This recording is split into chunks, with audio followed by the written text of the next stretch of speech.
जय श्री कृष्ण। हम इंसानों की एक बहुत बड़ी आदत है कि हम हर चीज़ का सबूत मांगते हैं। जब तक हम किसी चीज़ को अपनी आंखों से देख न लें, हमें उस पर विश्वास नहीं होता। हम भगवान की पूजा तो करते हैं, लेकिन हमारे मन के किसी गहरे कोने में हमेशा ये सवाल रहता है कि क्या सच में भगवान है? अगर हैं तो वे दिखते कैसे हैं? क्या कोई ऐसा तरीका है जिससे हम साक्षात उस परम शक्ति को अपनी आंखों से देख सकें? इंसान की इसी सबसे बड़ी और आखिरी जिज्ञासा का समाधान भगवत गीता का 11वां अध्याय करता है, जिसका नाम है विश्वरूप दर्शन योग। ये अध्याय कोई साधारण उपदेश नहीं है, बल्कि ये एक ऐसा ब्रह्मांडीय विस्फोट है जो इंसान की सोच, उसकी कल्पनाओं और उसके अहंकार की सारी सीमाओं को हमेशा के लिए तोड़ देता है। आइए अर्जुन के साथ हम भी उस परम विराट रूप के दर्शन की इस महायात्रा पर चलते हैं। पिछले अध्याय में हमने देखा कि श्री कृष्ण ने अपनी महान विभूतियों का वर्णन किया।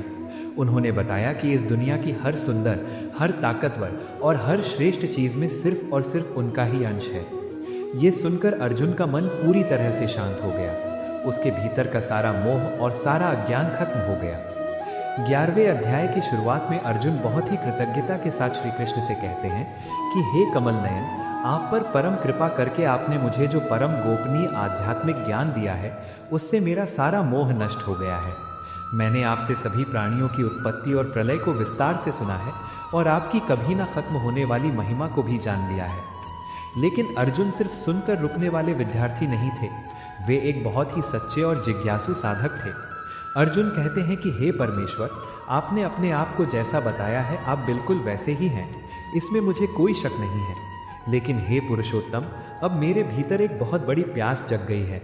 मैं आपके उस ऐश्वर्य युक्त रूप को, आपके उस ईश्वरीय और विराट स्वरूप को साक्षात अपनी आंखों से देखना चाहता हूँ। हे प्रभु, अगर आप मानते हैं कि मैं आपके उस रूप को देखने के लायक हूँ, तो कृपया करके मुझे अपने उस अविनाशी विश्व रूप के दर्शन कराइए। अर्जुन की ये मांग हम पूरी मानवता की मांग है। हम सब भी यही चाहते हैं कि भगवान हमारे सामने प्रकट हो। लेकिन श्री कृष्ण अर्जुन की इस मांग पर क्या जवाब देते हैं, ये समझना हमारे लिए बहुत ज़रूरी है। भगवान अर्जुन को मना नहीं करते, वे बहुत खुश होते हैं। श्री कृष्ण कहते हैं कि हे पार्थ, अब तुम मेरे सैकड़ों और हजारों प्रकार के नाना प्रकार के रंगों और आकारों वाले अलौकिक रूपों को देखो। तुम मेरे इस शरीर में आदित्यों, वसुओं, रुद्रों, अश्विनी कुमारों और मरुदगणों को देखो। हे भरतवंशी, तुम उन बहुत सारे आश्चर्यों को देखो जिन्हें आज तक किसी ने नहीं देखा है। हे गुड़ाकेश, आज तुम मेरे इस एक ही शरीर में एक जगह स्थित पूरे चराचर जगत को, यानी इस पूरे ब्रह्मांड को देखो। और इसके अलावा जो कुछ भी तुम देखना चाहते हो, वो सब कुछ आज तुम मेरे इस शरीर में देख लो। भगवान ने अपना पूरा ब्रह्मांडीय शरीर अर्जुन के सामने खोलकर रख दिया। लेकिन इसके तुरंत बाद श्री कृष्ण एक बहुत ही वैज्ञानिक और आध्यात्मिक बात कहते हैं। वे कहते हैं कि हे अर्जुन, तुम मुझे अपनी इन साधारण भौतिक आंखों से नहीं देख सकते, इसलिए मैं तुम्हें दिव्य दृष्टि देता हूँ। अब तुम मेरी उस परम ईश्वरीय योग शक्ति को देखो। ये दिव्य दृष्टि क्या है? आज हम अपनी इन आंखों से सिर्फ वहीं तक देख सकते हैं जहाँ तक रोशनी जाती है, या जो चीज़ें भौतिक हैं। हमारी आंखें समय के पार नहीं देख सकती, हमारी आंखें एक दीवार के पार नहीं देख सकती। तो फिर जो परमात्मा समय और स्थान से परे है, जो इस पूरे ब्रह्मांड से भी बड़ा है, उसे हम इन 2 इंच की आंखों से कैसे देख सकते हैं? भगवान को देखने के लिए हमें भगवान जैसी ही दृष्टि चाहिए।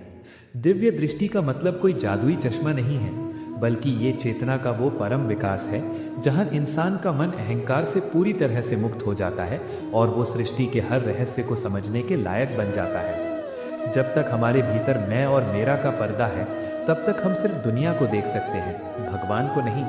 भगवान की कृपा ही वो दिव्य दृष्टि है जो इस पर्दे को हटाती है। संजय, जो धृतराष्ट्र को इस पूरे युद्ध का हाल सुना रहे थे, उन्हें भी महर्षि वेद व्यास की कृपा से ये दिव्य दृष्टि मिली हुई थी।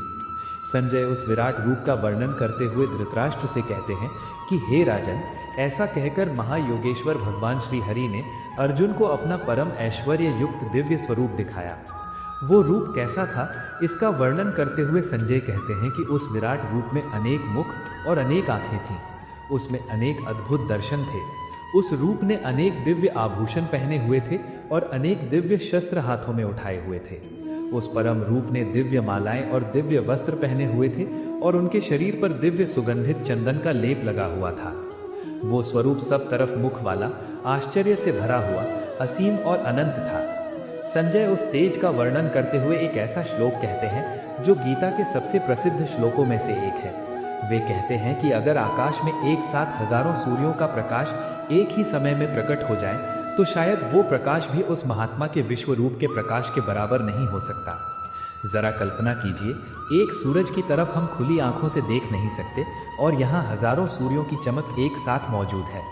ये कोई साधारण रोशनी नहीं है, ये तो परम ज्ञान और परम सत्य का वो तेज है जो इंसान के भीतर के सारे अंधकार को एक ही पल में भस्म कर देता है। भगवान का वो विराट रूप इतना विशाल था कि उसमें कोई दिशा नहीं थी, कोई अंत नहीं था।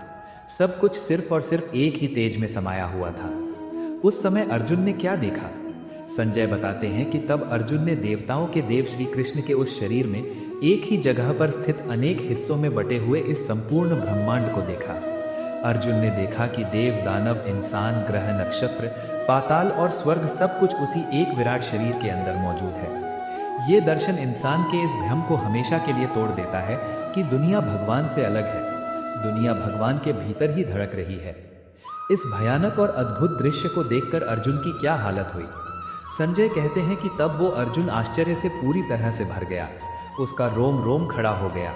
उसने श्रद्धा और भय से कांपते हुए भगवान को सिर झुकाकर प्रणाम किया और हाथ जोड़कर गदगद वाणी में बोलना शुरू किया। जब इंसान का सामना परम सत्य से होता है तो सबसे पहली प्रतिक्रिया आश्चर्य और भय की ही होती है। जब हमारा छोटा सा अहंकार उस अनंत विशालता के सामने खड़ा होता है तो वो कांपने लगता है।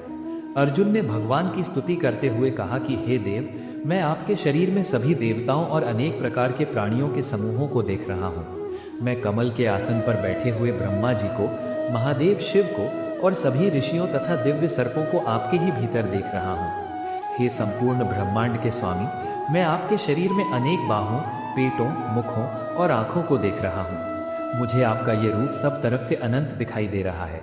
हे विश्वरूप, मैं ना तो आपके अंत को देख पा रहा हूँ, ना आपके मध्य को और ना ही आपकी शुरुआत को। अर्जुन आगे उस तेज का वर्णन करते हैं जो उनकी आंखों को चुंधिया रहा है। वे कहते हैं कि मैं आपको मुकुट पहने हुए, गदा और चक्र धारण किए हुए देख रहा हूँ। आपका तेज सब तरफ फैल रहा है। आप दहकती हुई आग और सूरज के प्रकाश की तरह चमक रहे हैं। आपको देखना बहुत ही कठिन है और आप हर दिशा में अप्रमेय, यानी जिसे नापा ना जा सके ऐसे स्वरूप वाले हैं। हे प्रभु, आप ही जानने योग्य परम अक्षर हैं। आप ही इस ब्रह्मांड के परम आश्रय हैं। आप ही सनातन धर्म के रक्षक हैं और मेरी नज़र में आप ही कभी नष्ट ना होने वाले सनातन पुरुष हैं। अर्जुन का ये अनुभव हमें एक बहुत गहरी बात सिखाता है। हम भगवान को अपने हिसाब से ढालना चाहते हैं।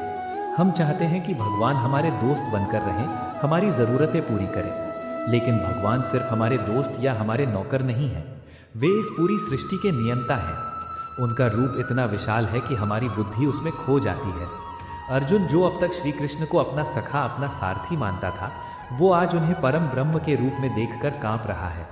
अर्जुन आगे कहते हैं कि हे कृष्ण, मैं देख रहा हूँ कि स्वर्ग और पृथ्वी के बीच का ये सारा आकाश और सभी दिशाएं सिर्फ और सिर्फ आपसे ही भरी हुई हैं। हे महात्मन, आपके इस अद्भुत और भयंकर रूप को देखकर तीनों लोग बुरी तरह से कांप रहे हैं और डरे हुए हैं।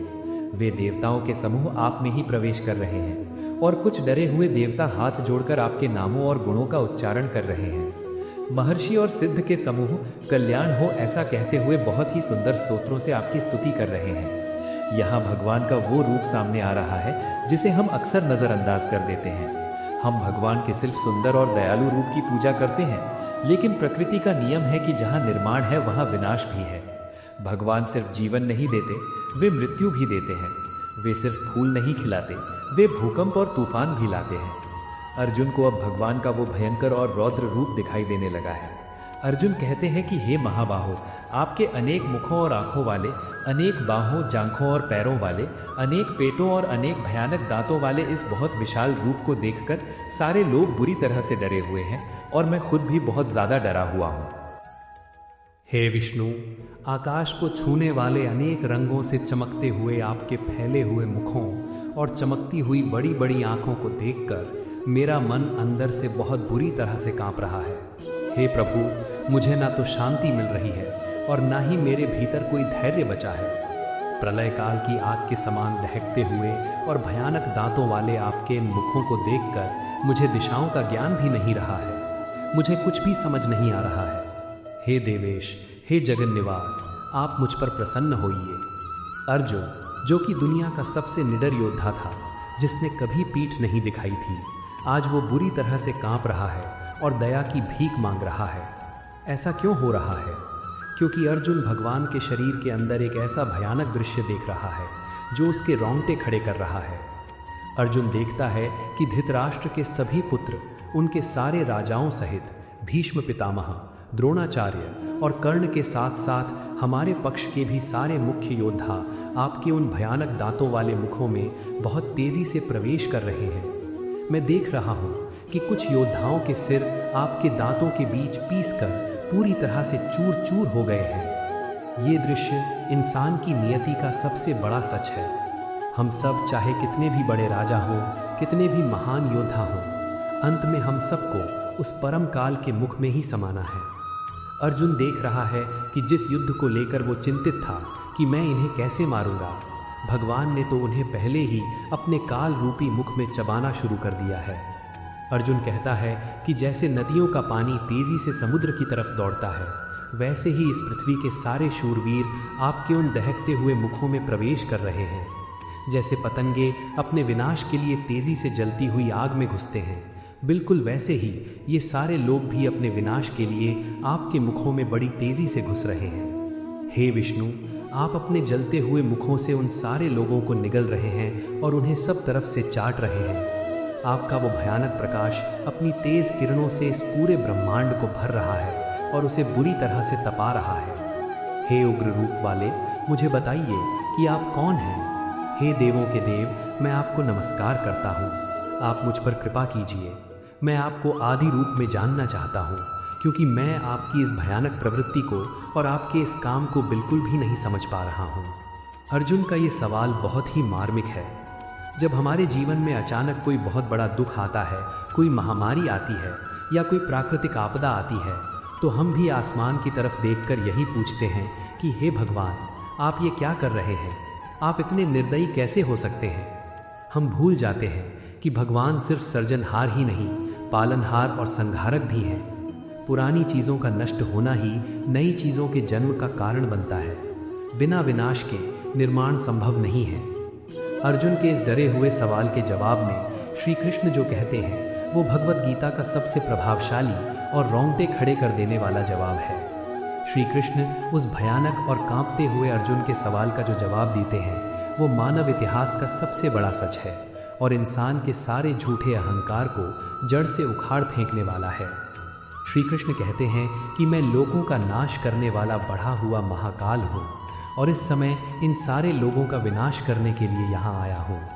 जो योद्धा दुश्मन की सेनाओं में तुम्हारे खिलाफ खड़े हैं, तुम्हारे युद्ध ना करने पर भी वे सब के सब नहीं बचेंगे, यानी वे सब पहले ही मारे जा चुके हैं। ये जवाब सुनकर अर्जुन सन्न रह जाता है। हम इंसान हमेशा यही सोचते हैं कि हम ही सब कुछ करने वाले हैं।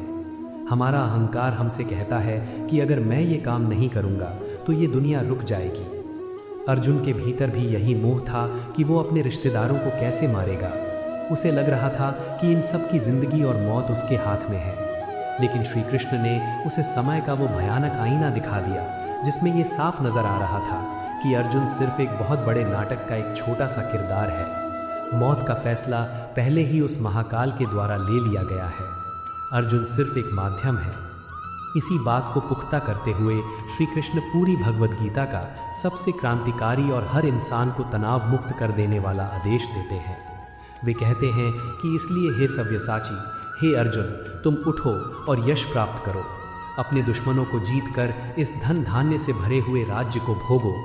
ये सब शूरवीर मेरे द्वारा पहले ही मारे जा चुके हैं। तुम तो केवल एक निमित्त मात्र बन जाओ।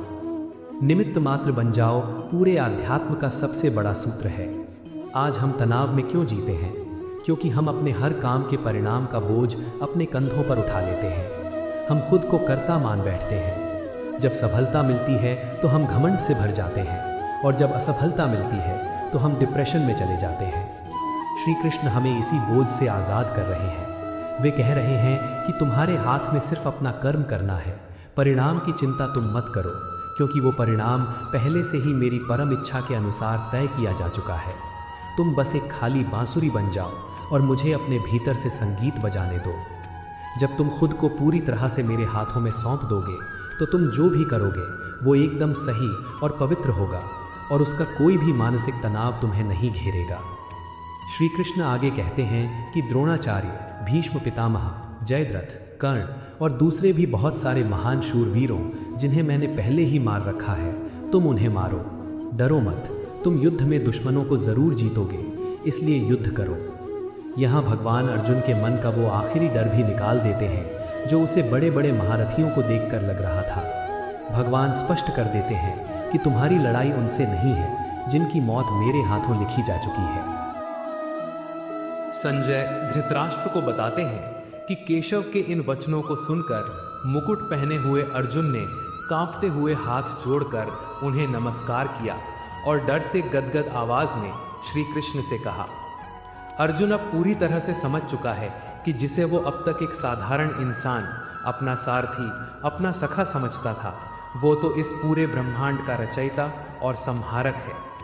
अर्जुन का हृदय एक बहुत ही गहरे पश्चाताप और असीम प्रेम से भर जाता है। अर्जुन स्तुति करते हुए कहता है कि हे अंतर्यामी, ये बिल्कुल सही है कि आपके नाम और आपके प्रभाव के कीर्तन से ये पूरा संसार बहुत खुश हो रहा है और आपसे प्रेम कर रहा है। डरे हुए राक्षस 10 दिशाओं में भाग रहे हैं और सिद्धों के सारे समूह आपको नमस्कार कर रहे हैं। हे महात्मा, आप ब्रह्मा के भी आदि करता है और सबसे बड़े हैं, तो फिर वे आपको नमस्कार क्यों न करें। हे अनंत, हे देवेश, हे जगन निवास, आप अक्षर हैं, आप सत्य और असत्य दोनों हैं और आप उन दोनों से परे जो परम तत्व हैं वो भी आप ही हैं। अर्जुन के ये शब्द उस इंसान के शब्द हैं जिसका सारा अज्ञान पूरी तरह से धुल चुका है। वो भगवान के उस अनंत रूप के सामने एक छोटे से तिनके की तरह खुद को महसूस कर रहा है।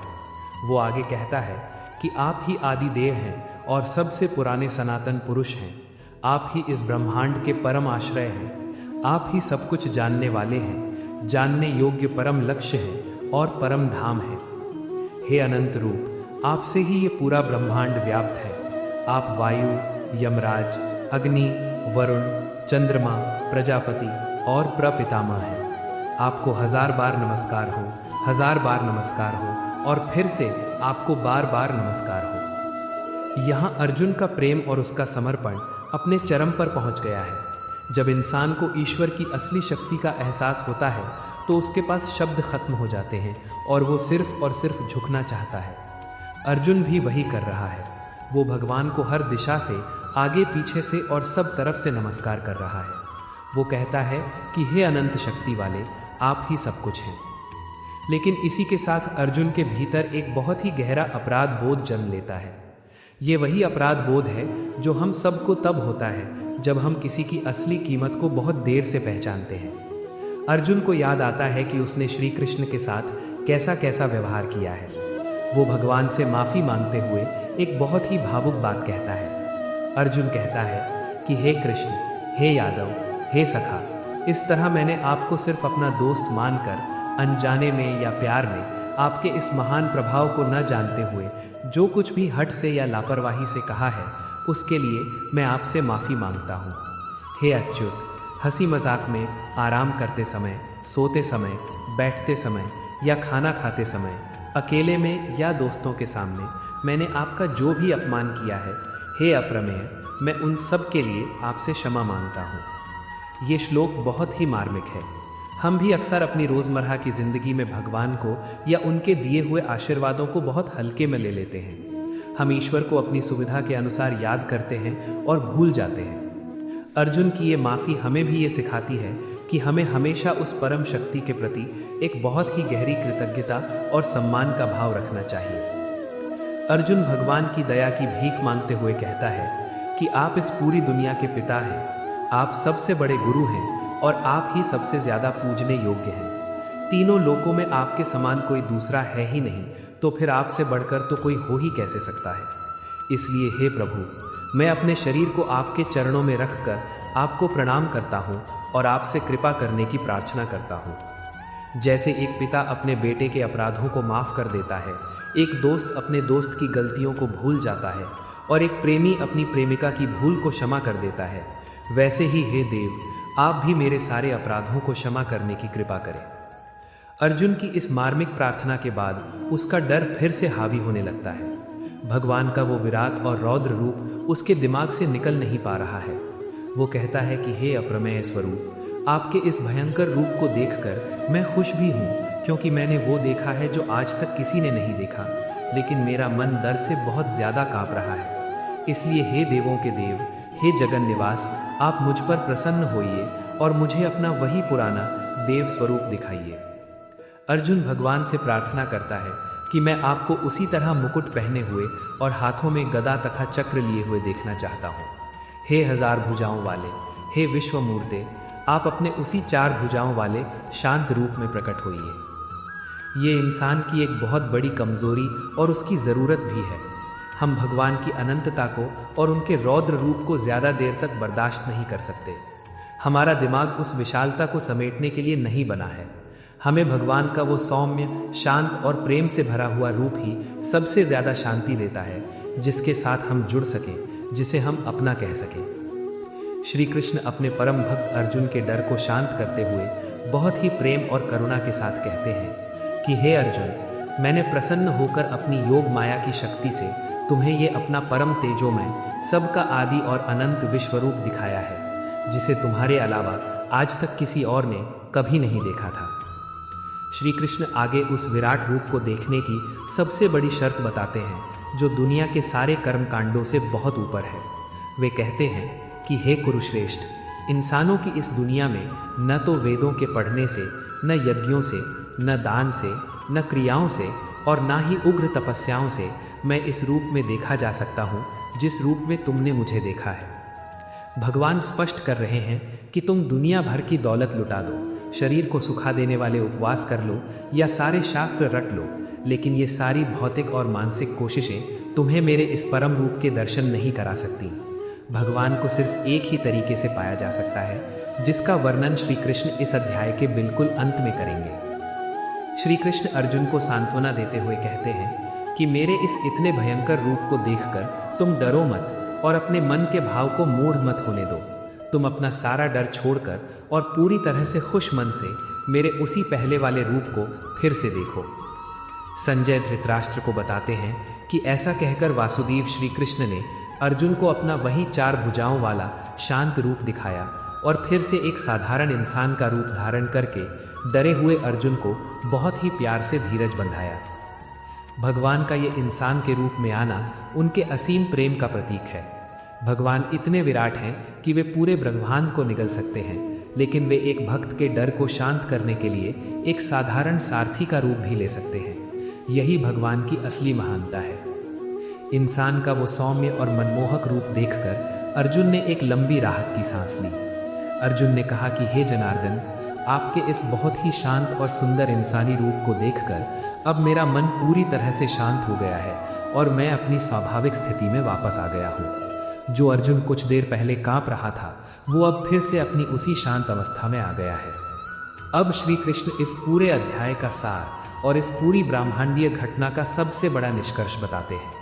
वे कहते हैं कि हे अर्जुन, मेरा जो रूप तुमने देखा है उसे देखना बहुत ही दुर्लभ है। देवता भी हमेशा मेरे इस रूप को देखने की इच्छा रखते हैं, लेकिन वे भी इसे नहीं देख पाते। जिस प्रकार तुमने मुझे देखा है, इस तरह मैं न तो वेदों से, न तपस्या से, न दान से और न ही यज्ञ से देखा जा सकता हूँ। तो फिर वो कौन सा रहस्य है जिससे भगवान के साक्षात दर्शन किए जा सकते हैं? श्री कृष्ण पूरी भगवद गीता का सबसे परम और सबसे सुंदर नियम बताते हैं कि हे परंतप अर्जुन, तुम अनन्य भक्ति के द्वारा ही मुझे इस रूप में जान सकते हो, साक्षात देख सकते हो और मुझ में प्रवेश कर सकते हो। यहाँ अनन्य भक्ति शब्द को गहराई से समझना होगा। अनन्य भक्ति का मतलब है एक ऐसा प्रेम जिसमें भगवान के अलावा और किसी भी चीज़ की कोई जगह ना हो। जब आप पूजा करते समय भी भगवान से दुनिया की चीज़ें मांग रहे होते हैं, तो वो अनन्य भक्ति नहीं है, वो एक व्यापार है। अनन्य भक्ति वो है जहाँ भक्त सिर्फ भगवान को चाहता है, भगवान से कुछ नहीं चाहता। जब प्रेम इतना गहरा और इतना शुद्ध हो जाता है, तब भगवान खुद को अपने भक्त से छिपाकर नहीं रख सकते। तब वो अनंत और विराट परमात्मा भी उस छोटे से इंसान के हृदय में खुशी खुशी कैद हो जाता है।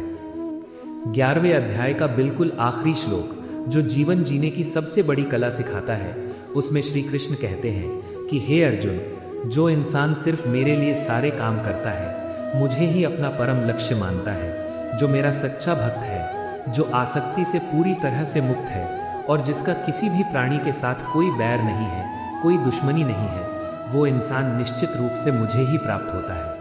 मत कर्म कृन् मत परमो मत भक्तः संगवर्जितः निर्वैरः सर्वभूतेषु यह मामेति पांडवा।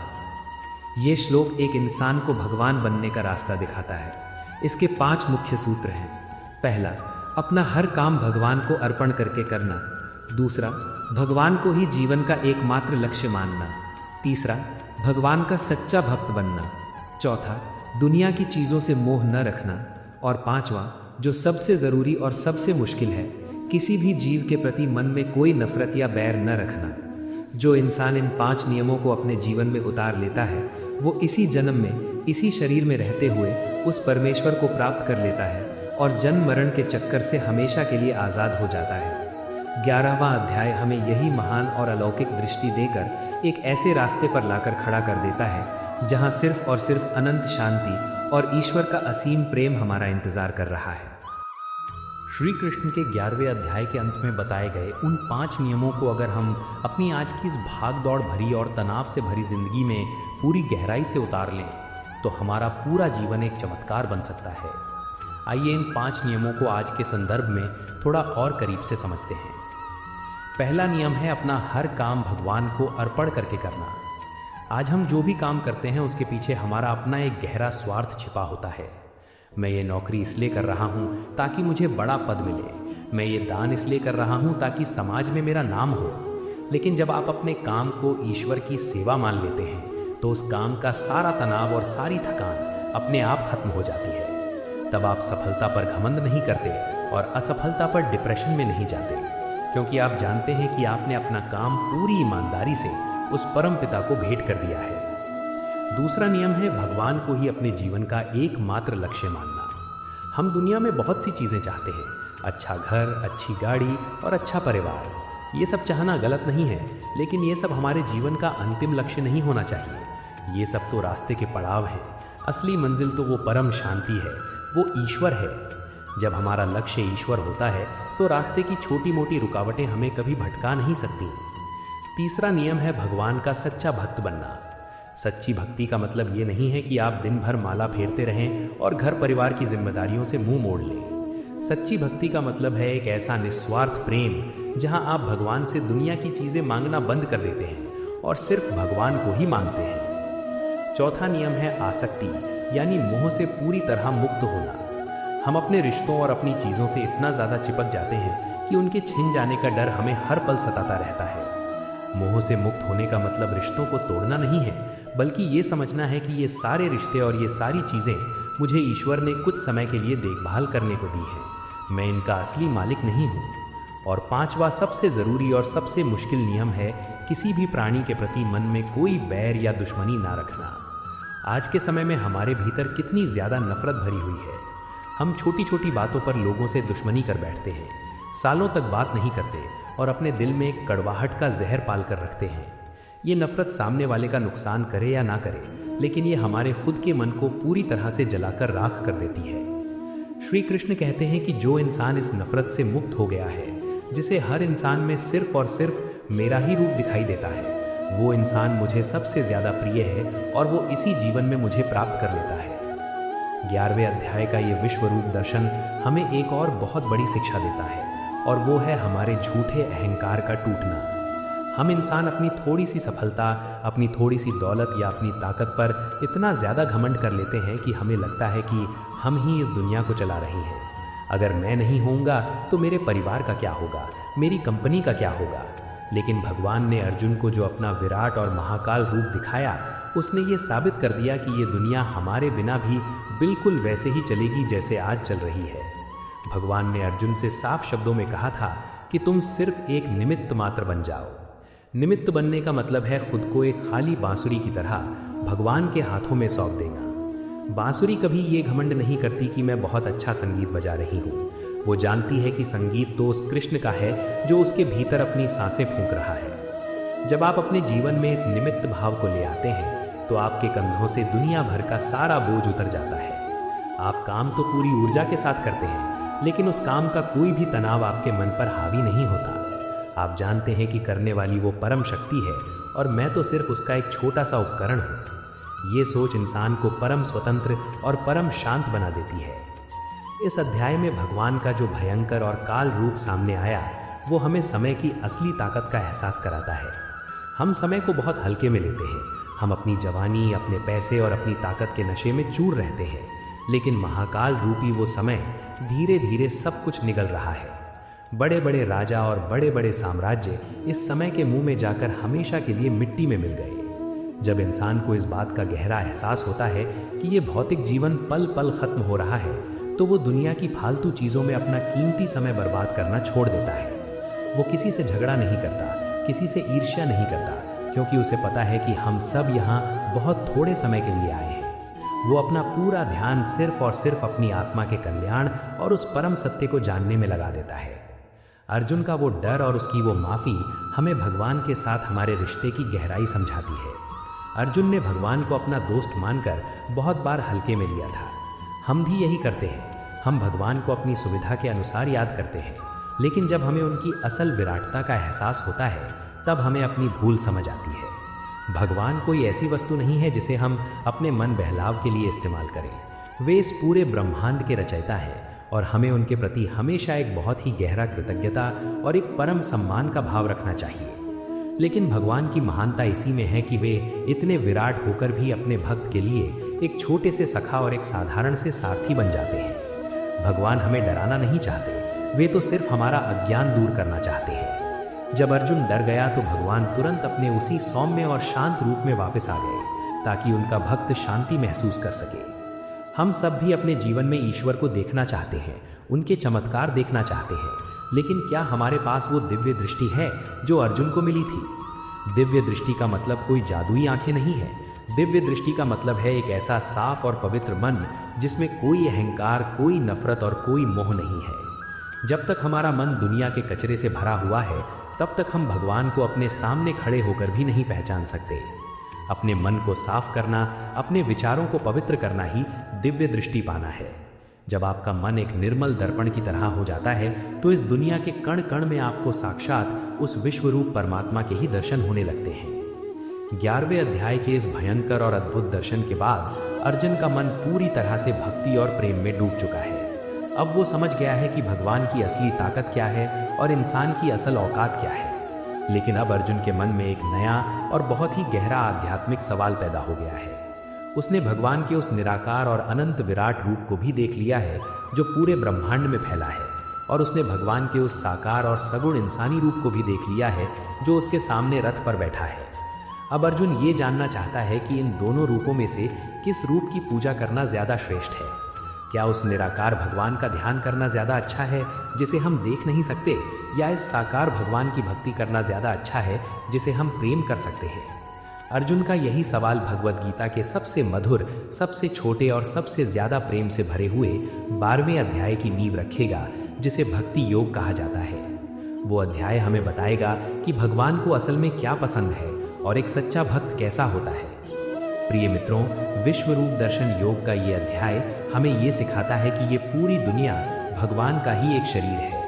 जब हम किसी गरीब की मदद करते हैं, किसी रोते हुए को हंसाते हैं या किसी बीमार की सेवा करते हैं, तो हम असल में उस विराट परमात्मा की ही सेवा कर रहे होते हैं। ईश्वर को मंदिरों में ढूंढने से पहले इंसान के भीतर ढूंढना सीखिए। जब आप हर जीव में उसी परम शक्ति को महसूस करने लगेंगे तो आपका पूरा जीवन ही एक अखंड पूजा बन जाएगा। हमें पूरी उम्मीद है कि भगवान श्री कृष्ण के इस विराट और अद्भुत रूप के दर्शन ने आपके हृदय के सारे जालों को साफ कर दिया होगा और आपके मन में एक नई और अलौकिक ऊर्जा का संचार किया होगा। अगर आपको लगता है कि आज के इस वीडियो ने आपके मन के अंधकार को दूर करके सत्य का एक नया प्रकाश जगाया है, तो इस वीडियो को पूरे हृदय से लाइक करें। इस परम ज्ञान को अपने तक सीमित ना रखें, बल्कि इसे अपने सभी दोस्तों, परिवार वालों और जान पहचान के लोगों के साथ ज़्यादा से ज़्यादा शेयर करें, ताकि हर कोई अपने भीतर छिपे उस परमेश्वर को पहचान सके और अपने जीवन के सारे दुखों से हमेशा के लिए मुक्त हो सके। प्रभु की असीम कृपा और आप सभी के इस निस्वार्थ प्रेम से हमारा ये प्रभु के उपदेश का आध्यात्मिक परिवार दिन प्रतिदिन और भी ज्यादा मजबूत और विशाल होता जा रहा है। ये देखकर हृदय गदगद हो जाता है कि आज के इस भौतिक युग में भी लोग सत्य और शांति की तलाश में एक साथ जुड़ रहे हैं। अगर आप हमारे इस चैनल पर नए हैं और आपने अभी तक हमारे इस पावन परिवार की सदस्यता नहीं ली है, तो प्रभु के उपदेश चैनल को अभी तुरंत सब्सक्राइब करें और बेल आइकन को जरूर दबाएं, ताकि भगवत गीता की ये अमृतमयी जीवन यात्रा आपके साथ हमेशा चलती रहे।